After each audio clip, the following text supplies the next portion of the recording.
All right, welcome everyone to Eagles Power Hour, your official, unofficial Eastern Washington affiliate on the Big Sky Podcast Network.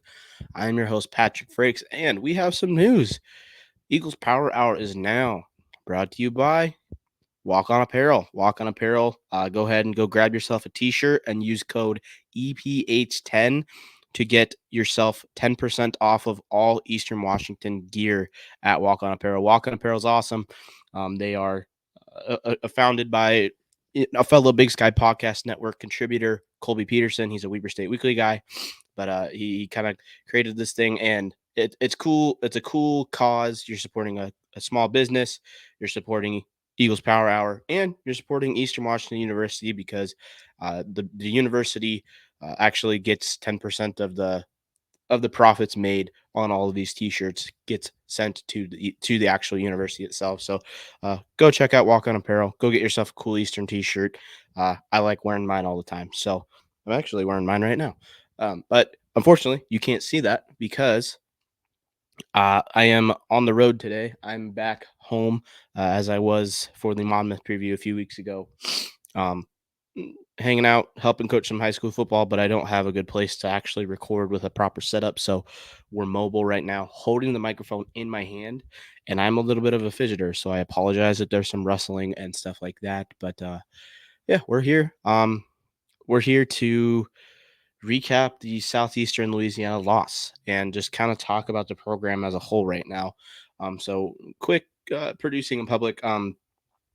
We're gonna start kind of splitting up the episodes into two per week. So we're gonna have a recap episode, and then we're gonna have a preview slash Patty's picks episode. It was just getting a little too long. Last week's episode was an hour and a half long, dang near. So I figured it'd be a good idea just put it in two episodes. I felt like it works a little bit better that way. So that's what we're gonna do this week. But yeah, Eastern Washington falls to Southeastern Louisiana 28-24, I believe was the final score. And man, this was another frustrating game. And it really in 8 days, it feels like this Eastern season completely turned on its head. As in, 9-10 days ago, we were talking about this Eastern team as, hey, they can make the playoffs, man. Like, this is a good team if they can pick off a couple of these games in this tough stretch between Nevada and Montana State.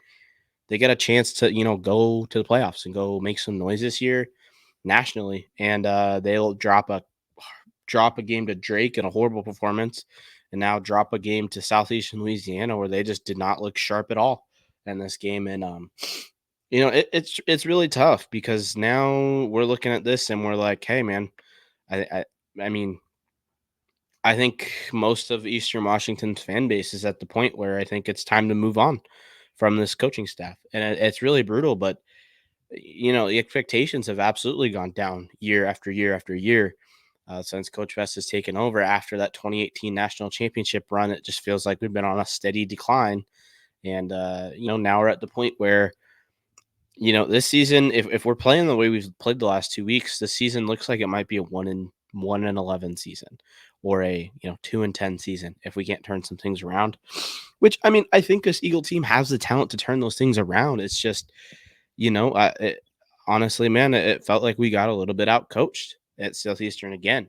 It really does feel like this Eastern team is just getting out coached by other Division One coaching staffs, and it's been kind of tough, man, because I mean, if you follow Eastern at all, you love Coach Best, man, because Coach Best, I mean, he's been around the program forever. He is a true EKG, but we're getting to the point where I'm starting to really question some of our play calling. I'm really starting to question some of our decision making, and it's really unfortunate, and it's a sad spot because I don't want to see Coach Best let go, man.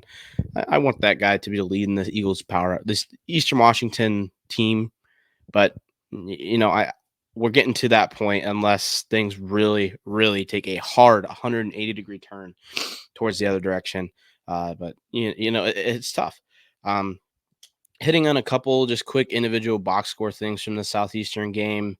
Kiko Vesperis he was the quarterback, and he's the only one that threw a pass this week something that hasn't been the same for every week.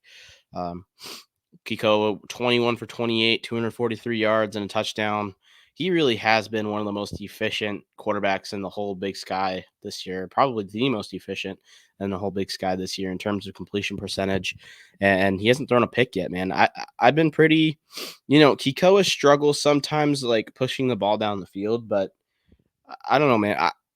I think him being this efficient really has shown his growth. I think his Drake performance wasn't excellent.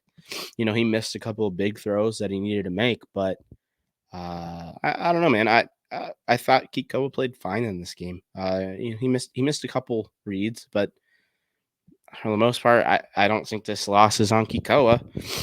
Um, rushing the ball, Eastern rushed as a team for 29 attempts, 105 yards. That was only 3 yards an attempt, 3 yards per attempt. Eastern or the net rushing was 90 yards, but Eastern actually gained 105. Uh, Malik Dotson led the team in rushing, 11 attempts for 47 yards. Tuna had just a really, man. I'm just gonna say it. Tuna had an awful game, man. Tuna had 2 drop passes, and he just didn't look the same on the ground that he did versus Drake. Versus Drake, he looked excellent. But Malik Dotson averaged four yards a carry, over 4 yards a carry. He looked really good on the ground. Tuna is just trying to do too much east and west stuff. He needs to just go north and south, man. He just needs to lower the shoulder and go north and south sometimes. He's just trying to stretch too many plays out. I think the strength of this Eagle offense, as weird as it is to say, is the offensive line. Like the offensive line has been, I thought they pushed dudes around enough to be able to get 4 yards of carry consistently, and that's what we got with Malik Dotson in there. And Tuna was just trying to do a little bit too much, and he only gained 24 yards. He only averaged 2.5 yards a carry. Kikoa had 6 rushes for 32 yards. 3 of those were sacks, so it was more like 3 rushes for 32 yards. He lost 15 yards on those 3 sacks, so his net is 17. But he had a really nice 32-yard run on the speed option. I like that play call. Jared Taylor only got 1 rush in this game. He came in on a third or fourth down and short. Came up short. He got 2 yards when we needed 3. Unfortunate, but whatever. Micah Wortham also had 1 rush, and he had 0 yards gained on that rush. It was I don't know, man. This offense is hard to figure out. They're so hot and cold.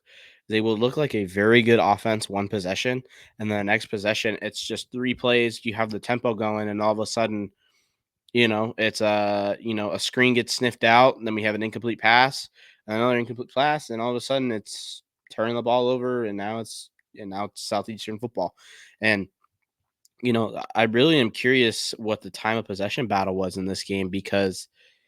Let me go look really quick because I mean Eastern just got dominated defensively, man. It was brutal. Let's take a quick peek at the time of possession battle because we'll hit on that in just a second, actually. But anyways, Eastern defensively, man, they the bright spot for Eastern defensively the last 2 weeks was, hey man, they only gave up 40 to 60 yards per game. Sub 100 yards is extremely well for Eastern defense on the run, on the ground, anyways. I don't care who the opponent is. If it's Drake, if it's Western Oregon, I don't care. Holding a team under 100 yards rushing is a great achievement for an Eastern team that has struggled with rushing defense so bad in the past. And that was kind of the bright spot. There's issues in the secondary those first 2 weeks, but Eastern stopped the run. Hey, maybe we can tweak some things in the secondary, and this defense ain't that bad. Holy crap. Eastern got their asses ran over in this game. Eastern just got dominated. Their defensive front just got absolutely dominated, man. And I mean, part of it to me just felt like we got caught in nickel and dime packages so often when Southeastern had 2 tight ends and literally a lineman as playing tight end. When they're in 12 personnel, or I can't remember what order that is, 12 or 13 personnel, 2 or 3 tight ends, or an extra lineman on the field, we would still have 2 high safeties, 3 down linemen. And I'm just, it's really tough to make plays and stuff to run with that personnel grouping, having two high safeties. It's tough to make tackles for 2 and 3 yard gains rather than 4 and 5 yard gains when your safety is coming from 10 yards deep to come up and make that play. There was a ton of that in this game. Eastern got caught blitzing a couple times where our middle backers are blitzing, and then there's no one there to make the tackle after. If they block it well, if our defensive line can't stuff the hole, now we're kind of screwed until 8 yards down the field. Um, Quick box score things. Southeastern Louisiana ran for 253 yards net, 281 total gained yards, 28 attempts and 149 yards for Antonio Martin Jr., who was the bell cow in this game. He is the typical Eastern killer, a big body, powerful running back that is just downhill, makes one cut and goes. And he just was absolutely destroying Eastern this game. 5 yards per carry, just chunking this game all night. 141 yards for him, 149 yards for him.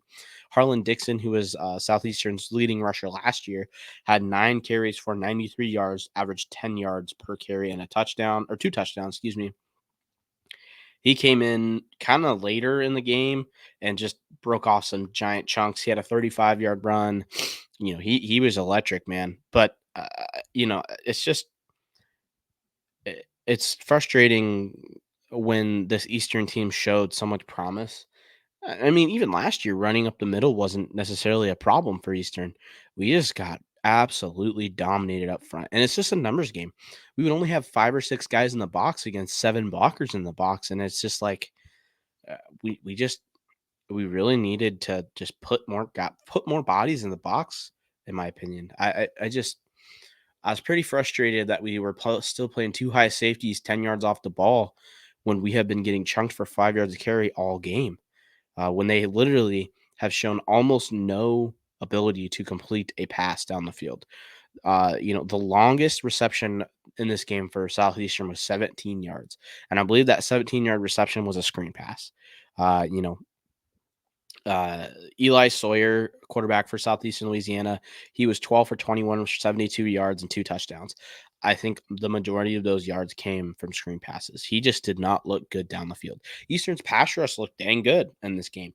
It's just, I just I'm a little frustrated with our defensive play calling, and I feel like we just have to put more bodies in the box. And this was a problem last year too. We'd have teams like Idaho would be in 12 personnel, and Eastern would be in nickel. We have little 5'8", 165-pound cage skank out there being our edge contained, getting kicked out by offensive tackles.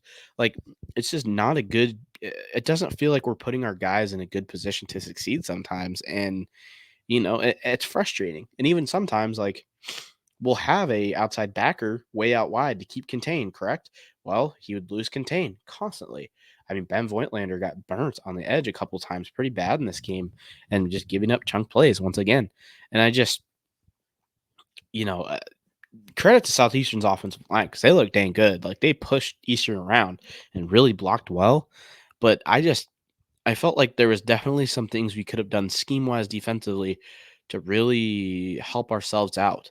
And the biggest one is just, hey, put another man in the box, put another defensive lineman, put in another linebacker, put another big body that can make big plays in the box. I mean, make them beat us with their arm because they didn't show that they could. And I know that the secondary had been the problem those first 2 weeks, but I just make an adjustment, man. It felt like we didn't make the adjustment until way too late.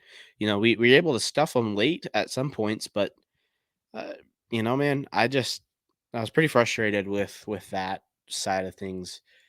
I really question why we're still in dime and nickel packages, 5 men in the box when we had just been getting run all over all game.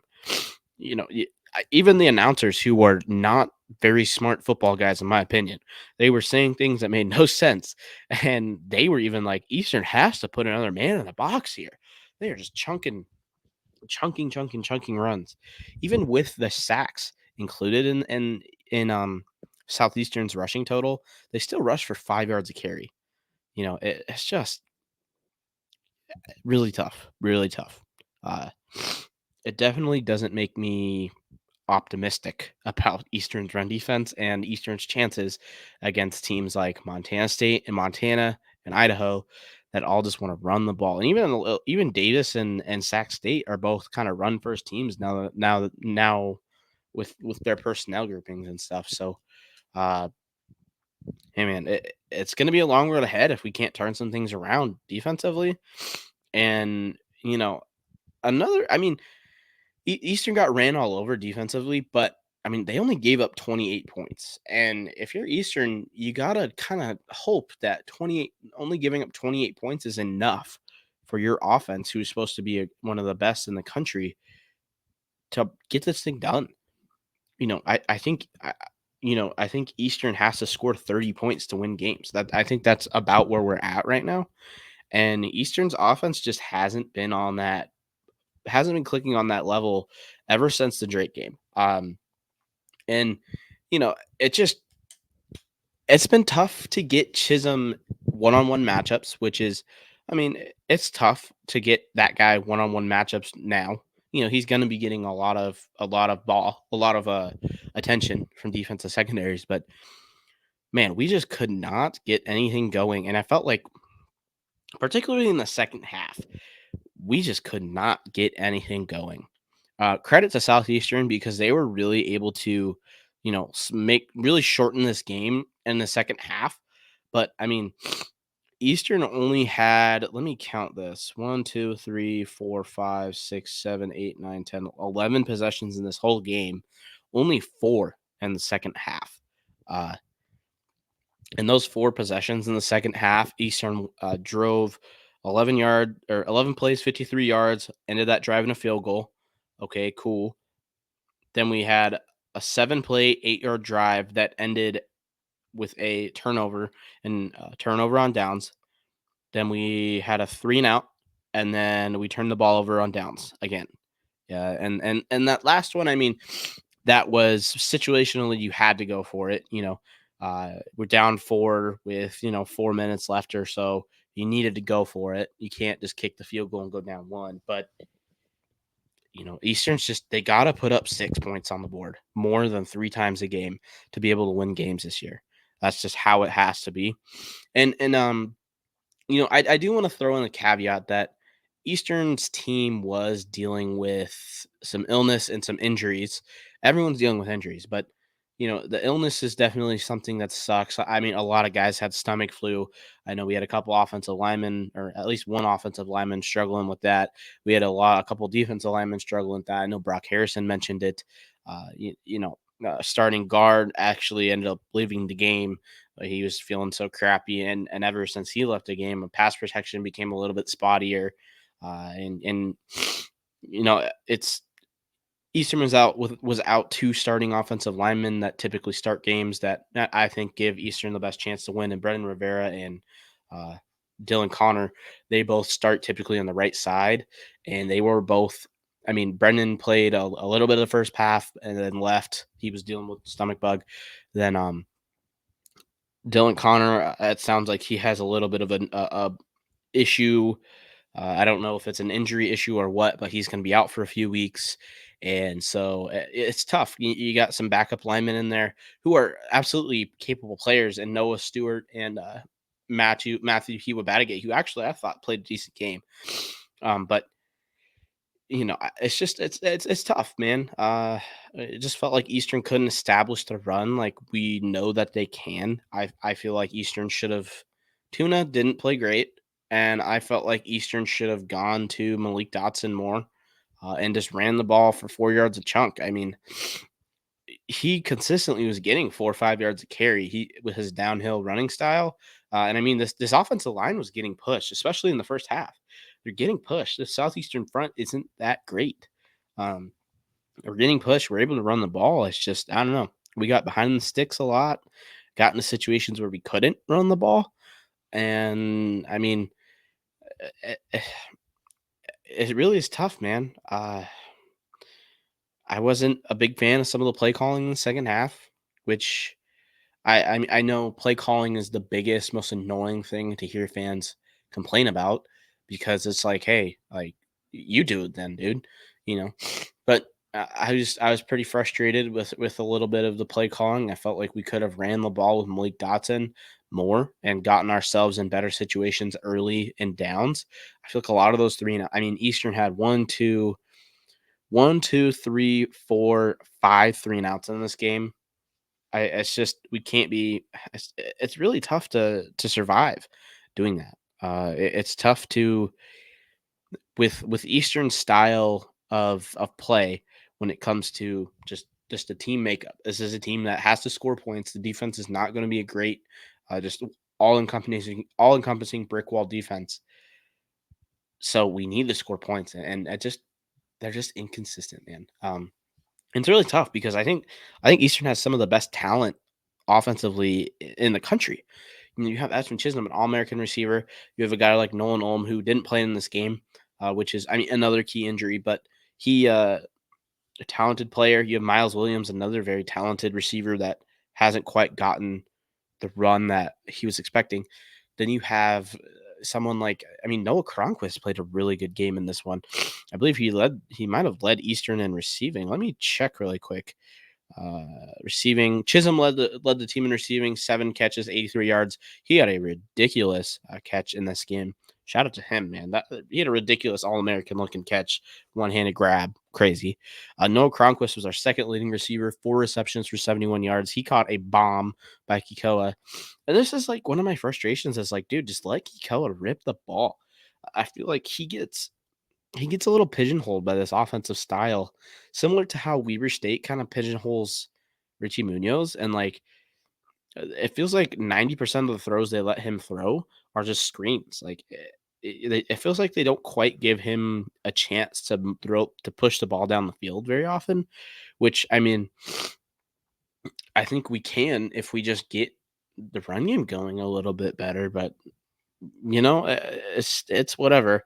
I definitely have had my questions with the offensive scheme and play calling the last 2 weeks, man, because it feels like we have a lot better potential than what we've seen from Eastern Washington as a whole.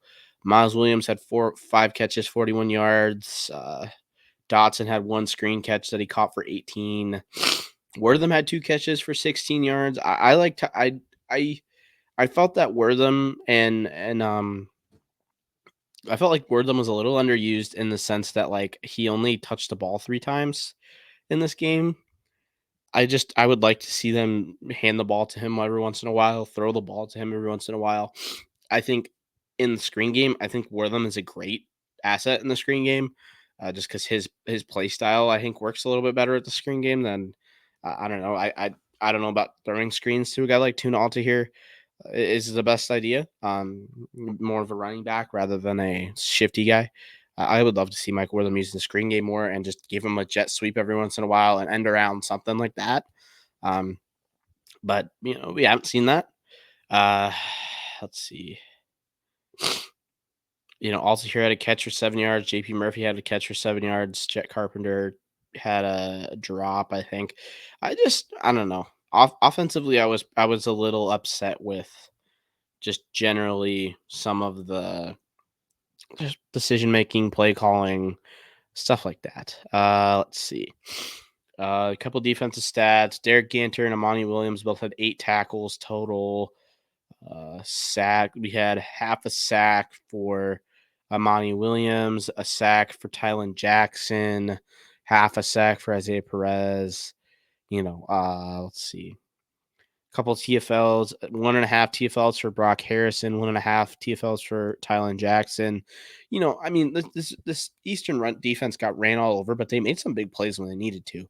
They got Eastern the ball back twice in that second half when it looked like they would not get the ball back.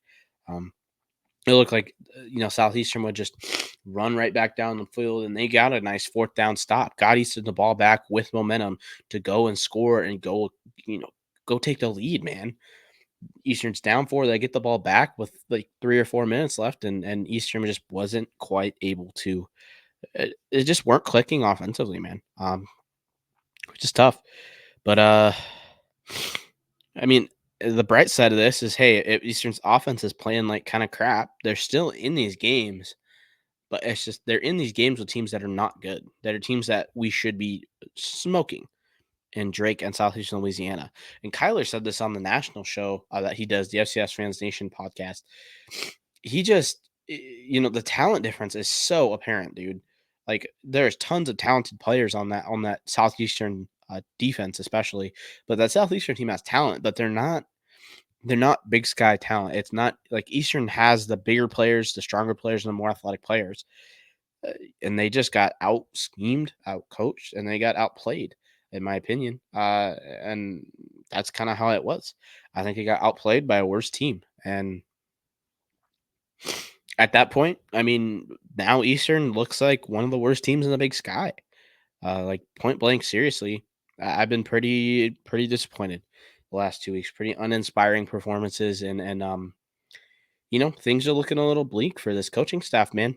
Um, as we said, I posted, it's conversation time. I think, I think it's about time to.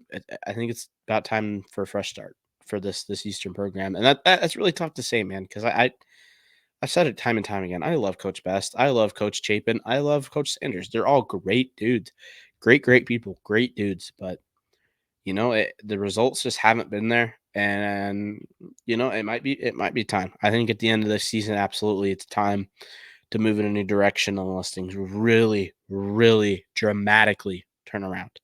But man, uh, again, just frustrating to just see this offensive talent not quite clicking. Frustrating to see the defensive talent that I mean, I don't think Eastern has quite the talent at the linebacker position some of the other schools have, but they have the talent to be a much better defense than they are, and I just feel like we're not putting our players in positions to succeed. I mean, Southeastern had 6 linemen on the field at least half the time, and we were still in nickel almost half the time. It's just it doesn't feel like that's a good way to put ourselves in a position to succeed.